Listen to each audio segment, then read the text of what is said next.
Well, good afternoon, good morning, good evening, no matter what time of day it is for you. We appreciate you joining us on this episode of the CVC Home Service Success Network. And hopefully, we're going to be discussing something that could be of importance to you today. Just like every week, our mission here at CV Success Group is to bring to you ideas, processes, thoughts of the present day and how to get through the challenges you face. So, what's the challenges? This is 2024. And I've come to the conclusion that 2024 is becoming the year of disruption. That's right, the year of disruption. If we look back, it was only a few years ago, back in 2020, that our world got disrupted by the COVID pandemic that wrapped across America. I can remember when Cheryl and I were in New Orleans at an HPBA show, and when it really hit the news and people were getting out of town, we were scared that airlines were canceling flights. We weren't going to be able to get home. It was a period of disruption. But if we look back, what happened was the next few years after this initial reaction, the initial disruption was that business for the home services sector, the sector that we work with, all of a sudden jumped up dramatically. So today we're going to talk about some of the disruptions that may be coming into your business role, what's happening in your business, and what do you do about it? How do you get through this? How do you steer the ship in these turbulent waters? Well, the first disruption that comes to mind for me is going to be that challenge that Cheryl and I both talk about with clients every single day. And we addressed it last week in our broadcast last week with Brandon Baum, and that is the issue of recruiting new people. It seems to be a real challenge. And what we're doing here is we are competing with all the other businesses out there for the workforce. But at the same time, Cheryl just shared with me the number of people filing unemployment claims in the last week, which, believe it or not, we have a massive issue of staffing our companies with talent. And at the same time, we got piles of people that are filing to live off the government rolls. That's right, the government rolls. Instead of going out and working, they're wanting to be on unemployment and pull that check every week on their state unemployment. It's really a bad situation. And we add to that, it's like I said last week, according to Mike Rowe, for every five people that leave the industry, there's only two coming in to replace them. We've got people that are wanting higher wages. The cost of living is going up dramatically. And the wages we're having to pay as a starting salary today are mind boggling. And they keep rising and even coming in with high wages. It doesn't affect this disruption of not being able to staff our companies. So, Cheryl, I think that's the number one disruption that people are going through in 2024 is this disruption of not being able to properly staff their companies. What's your thoughts on this? I totally agree. And a lot of it's because I watch it every day. That's what I do. So the thing about it is the quality of people that are putting their resumes in. Again, like we talked about, there's two kinds of people that do resumes. It's someone that's totally out of a job with or without a good reason, or someone just, they're just wanting to change jobs. And that's one of the biggest problems right now. People have this need to work here a little bit and work there a little bit and work somewhere else. They're calling it gig work. And that's hard in especially a technical situation because the training period, that you can't get them in the door and get them trained during the gig period. So as long as that's going on, I think we're going to have a big turnover of people. It's got to soon change. I don't know. A lot of it's there's not as many people being born. So yes, there's not as many people per quality foot anymore. But there are people, I look at unemployment every day and see how it changes. There's a lot of people out of work. And that's where I get concerned, the people that don't want to come to work. Right. And I think we both share the same fear, and that is for our children and our grandchildren and the world in which they're coming. Are they going to be able to afford to buy homes? Are they going to be able to afford to even pay rent? Are they going to be able to afford the things that we have come accustomed to in this country, the nice things that we like to do, the entertainment we like to go through, all the different things? As we look at it, all of these things, the cost of these is rising dramatically. And it's very difficult because the consumer often balks at the charge that someone has to charge in a company in order to pay their people properly, a livable wage, and still come up with a profit at the end. Because profit is not a bad word.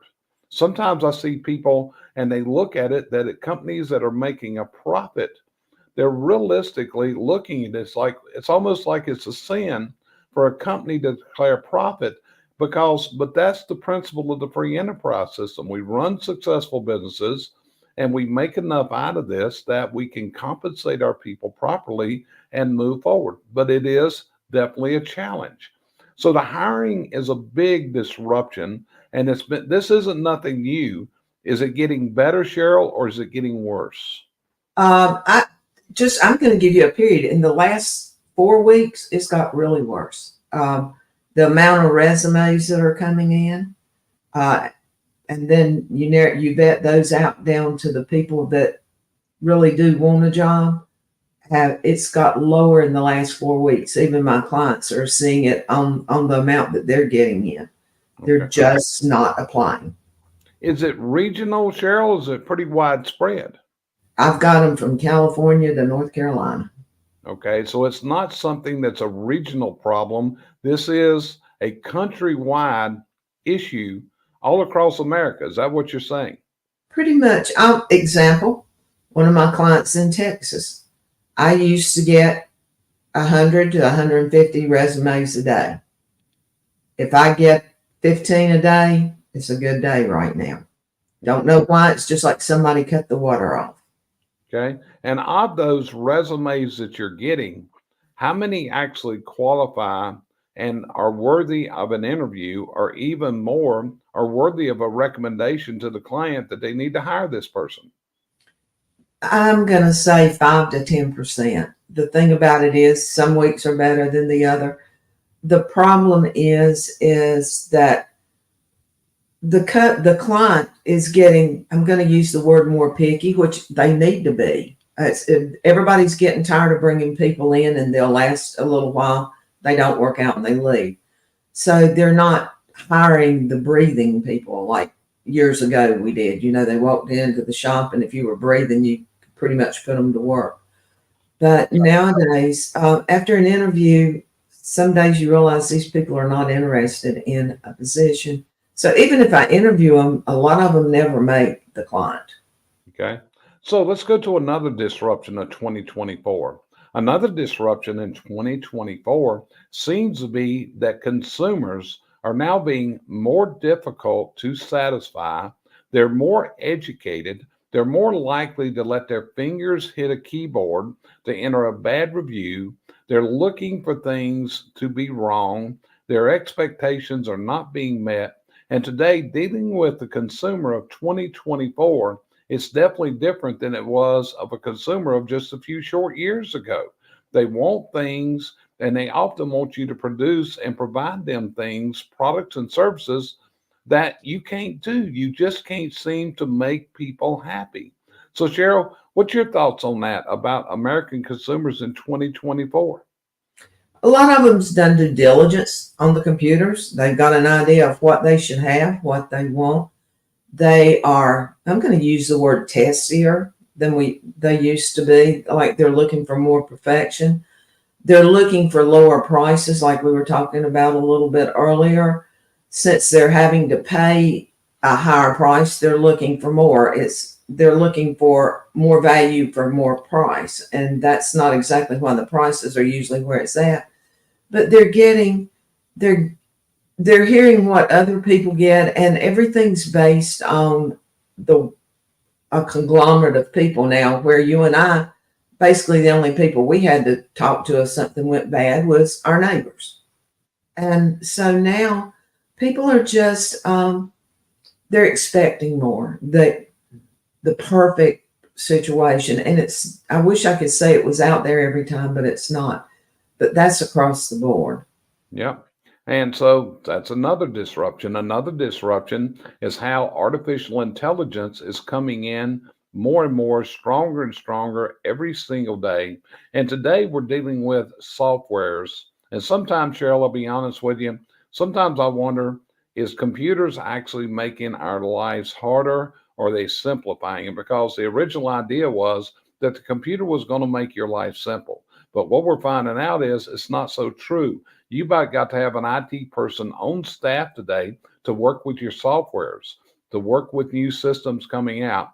I know that I've got clients working with two new forms of artificial intelligence. One is Chirp, that is a marketing system, but you have to build the campaigns and come up with the right words, and the campaigns have to hit properly, but it is producing results. But we got to learn new tips and tactics. Then we go down to Rilla Voice. Excuse me, which we have interviewed both of these companies on our broadcast in the last 6 months. We interviewed Chirp a few months back. Then we interviewed Sebastian from Rilla Voice. And these are new tools, but it's also a very big issue in learning how to use this software, how to use this. When we take Rilla Voice, we have something that's running artificial intelligence on voice analysis, but it's also all kinds of trackers to see what our people are covering.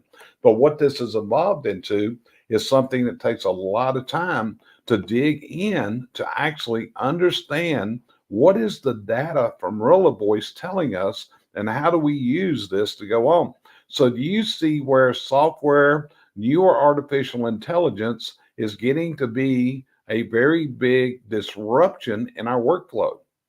It is because, especially the older generation, like you and I, or the one right under us, we were used to doing things by hand. And Yeah. now, and we didn't have to learn excessive. I mean, Excel was one of the biggest programs we had to learn years ago. Now, what they're doing takes months and weeks, and they're continually. Here's my problem with them. The good part is they're continually changing. The bad part is they're continually changing. So once you learn it, then you have to go back and relearn particular parts. So that's where the CSRs are spending a lot of their time, is just reevaluating and learning the programs. Yeah, and it is. Like I said, it's like I often tell a client. It could be a new client, or it could be one I've worked with for a number of years. But at the same time, I often tell people running a business is not easy. Running a business is emotionally draining. Running a business means we have to continuously be working to improve what we do, and our goal needs to be to make every day better than yesterday. And for tomorrow, our goal is to make tomorrow better than today.